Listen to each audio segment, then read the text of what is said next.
wabarakatuh. Selamat datang dalam video kami di Edukasi Hukum. Perkenalkan, nama saya Ani Sofiatun dengan NIM 13122000164.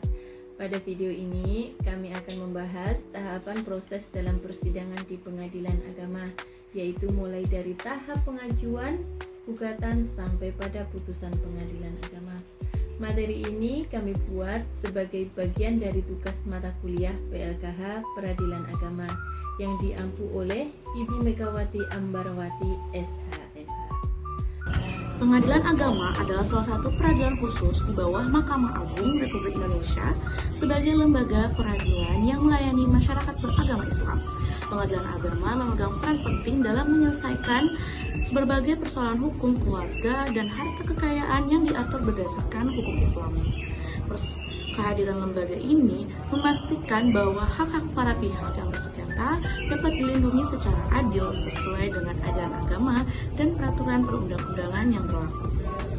Perkara yang menjadi kewenangan pengadilan agama antara lain meliputi masalah perceraian, hak asuh anak atau hadanah, bagian waris, hibah, wasiat, zakat, wakaf, inkaf, serta perkara ekonomi syariah lainnya. Dengan demikian, pengadilan agama tidak hanya menangani urusan perceraian, tetapi juga berbagai persoalan lain yang menyangkut kepentingan umat Islam. Dasar hukum pembentukan pengadilan agama diatur dalam Undang-Undang Nomor 7 Tahun 1989 tentang Peradilan Agama. Undang-undang ini kemudian diperbaharui melalui Undang-Undang Nomor 3 Tahun 2006 dan Undang-Undang Nomor 50 Tahun 2009 yang semakin memperkuat kedudukan, kewenangan, dan peran pengadilan agama dalam sistem peradilan nasional. Saat ini, pengadilan agama tersebar di seluruh wilayah Indonesia, mulai dari kota-kota besar sehingga kabupaten, sehingga akses masyarakat terhadap keadilan menjadi lebih mudah. Sebagai lembaga peradilan, pengadilan agama menjalankan tugasnya dengan berpegang pada asas sederhana, cepat, dan biaya ringan. Sebagaimana diamanatkan dalam undang-undang, hal ini bertujuan agar masyarakat dapat memperoleh penyelesaian sengketa yang tidak berbelit-belit, namun tetap menjunjung tinggi keadilan dan kepastian hukum. Dari sekian banyak perkara yang ditangani, perceraian merupakan salah satu perkara yang paling sering diajukan ke pengadilan agama. Baik cerai talak, yaitu permohonan cerai yang diajukan oleh suami, maupun cerai gugat, yaitu permohonan cerai yang diajukan oleh istri. Keduanya memiliki prosedur yang diatur secara jelas.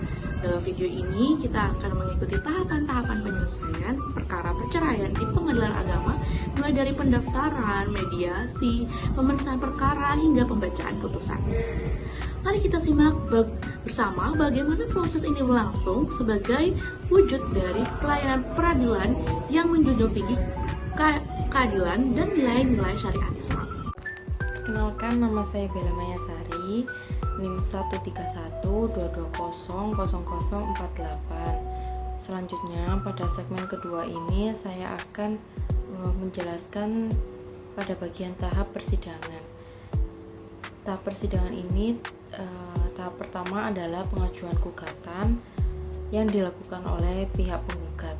Nah, gugatan ini dapat diajukan langsung ke pengadilan agama sesuai domisili tergugat.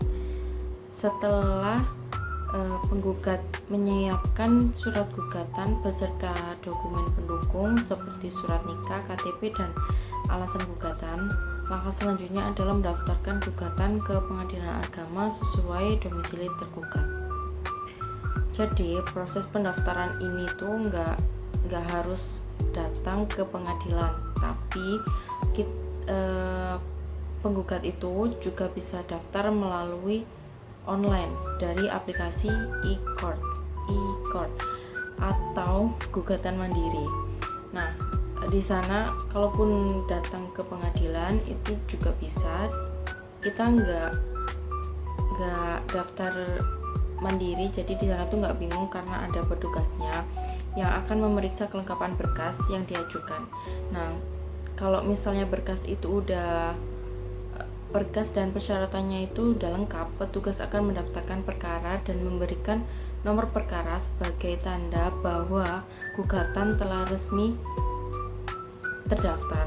Selain itu, penggugat akan menerima info mengenai biaya perkara. Bukan hanya info biaya perkara aja, tapi juga tata cara pembayarannya itu bagaimana, nanti pasti dikasih tahu sama petugasnya, ada informasi tentang biaya. Nah, yang dapat pembayarannya itu biasanya melalui bank sesuai instruksi petugas. Setelah pembayaran itu selesai dan berkas dinyatakan lengkap, penggugat hanya perlu menunggu pemberitahuan jadwal untuk sidang. Di panggilan sidang pertama akan dikirim kepada penggugat melalui WhatsApp atau email. Sedangkan kalau untuk pihak tergugatnya akan dikirim melalui surat tercatat oleh kurir pos. Gitu. Oke, setelah melakukan pengajuan gugatan ini, nah penggugat kan udah dapat jadwal sidang nih, sudah dikabari jadwal sidangnya juga melalui email atau apapun itu, dan tergugatnya juga udah menerima jadwal sidang melalui surat tercatat yang dikirim dari kurir pos atau yang lain melalui online, biasanya dari kurir sih.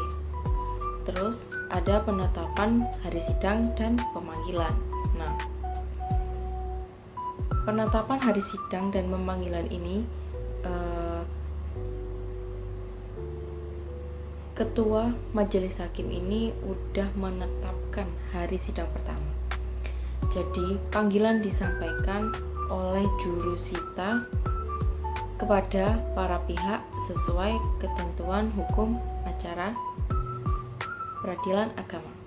Nah, selanjutnya setelah panggilan sidang akan disampaikan oleh jurusita atau jurusita pengganti kepada para pihaknya, entah itu penggugat atau tergugat. Panggilan ini dilakukan sesuai ketentuan hukum acara yang berlaku, yaitu harus disampaikan secara resmi dan patut, baik secara itu langsung maupun melalui surat tercatat jika pihak yang dipanggil tidak dapat ditemui alamatnya. Pihak yang dipanggil wajib hadir pada hari dan tanggal di sidang yang telah ditetapkan. Nah, jika salah satu pihak tidak hadir tanpa alasan yang sah, sidang dapat ditunda dan dilakukan pemanggilan ulang sesuai prosedur yang diberikan. Setelah pemanggilan sidang pertama, kedua para pihak ini hadir dan selanjutnya akan dilakukan mediasi. Nah, sebelum sidang pokok itu dimulai, para pihak wajib menjalani proses mediasi yang difasilitasi oleh mediator. Tujuan dari mediasi ini mendamaikan para pihak. Jika berhasil, maka dibuat akte perdamaian. Namun, jika gagal, proses berlanjut ke persidangan. Sebelum sidang pokok perkara dimulai, para pihak diwajibkan menjalani proses mediasi, di mana proses itu udah difasilitasi oleh mediator di pengadilan agama. Nah, proses mediasi ini bertujuan utama untuk mendamaikan para pihak ini melalui perundingan yang dipandu oleh mediator yang telah ditunjuk atau dipilih dari daftar mediator yang tersedia. Mediasi ini dilaksanakan di ruang khusus di pengadilan. Nah, biasanya berlangsung maksimal 30 hari kerja sejak mediator itu ditunjuk, dengan kemungkinan perpanjangan jika disepakati bersama. Selama proses mediasi ini, mediator akan membantu para pihak untuk berdiskusi, menelusuri kepentingan masing-masing, dan mencari solusi terbaik secara damai. Jika mediasi berhasil mencapai kesepakatan, maka dibuat dan ditandatangani akte perdamaian yang berisi hasil kesepakatan kedua belah pihak secara sadar dan tanpa paksaan apapun. Akte perdamaian ini kemudian disahkan oleh hakim dan memiliki kekuatan hukum tetap. Namun, jika mediasi ini gagal atau tidak tercapai kesepakatan, mediator akan menyatakan secara tertulis bahwa proses dari mediasi ini adalah gagal dan memberitahukan hasilnya kepada majelis hakim. Nah, selanjutnya proses persidangan pokok perkara akan dilanjutkan sesuai tahap hukum acara. Nah, tahap itu akan dilanjutkan oleh anggota kelompok kami. Perkenalkan, nama saya Niputu Marsyanda Juliana, NIM 13122000323. Saya akan melanjutkan penjelasan terkait tahapan persidangan pada poin 4 dan 5. Pada poin 4 yaitu sidang pemeriksaan pokok perkara. Sidang dibuka oleh majelis hakim, proses dimulai dengan pembacaan gugatan, lalu jawaban tergugat, replik duplik, hingga pembuktian. Pembuktian dapat berupa surat atau elektronika, saksi, dan alat bukti lainnya.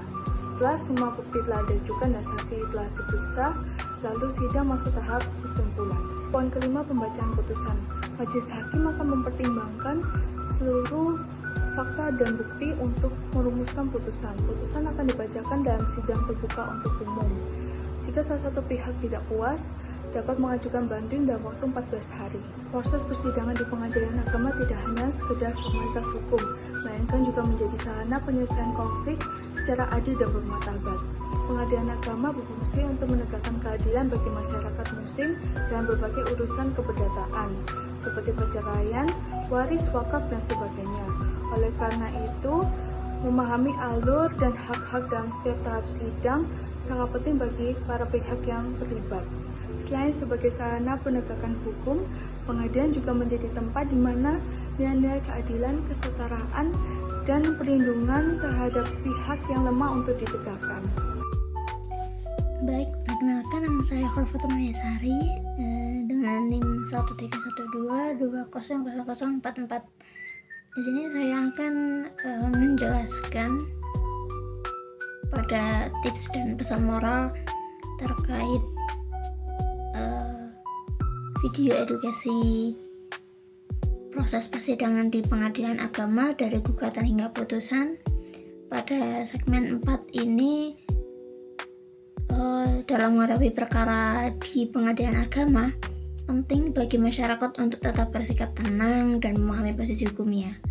Berikut beberapa tips yang dapat kami sampaikan. Yang pertama, persiapkan seluruh dokumen dan bukti sejak awal.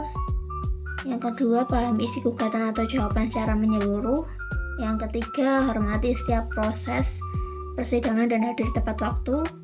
Yang keempat, bila merasa kesulitan, jangan ragu untuk meminta bantuan kepada penasihat hukum atau pospakum, yaitu pos bantuan hukum di pengadilan.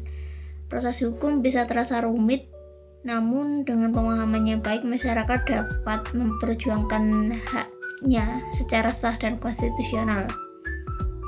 Demikian dari segmen 4, terima kasih.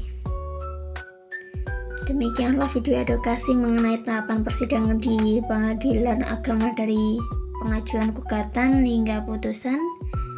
Kami berharap tayangan ini tidak hanya bermanfaat bagi mahasiswa hukum, tetapi juga bagi masyarakat luas yang ingin memahami sistem peradilan agama di Indonesia. Jangan lupa untuk selalu menjunjung tinggi nilai keadilan, menghargai proses hukum, dan menyelesaikan masalah dengan cara yang bermartabat. Terima kasih telah menyaksikan. Wassalamualaikum warahmatullahi wabarakatuh.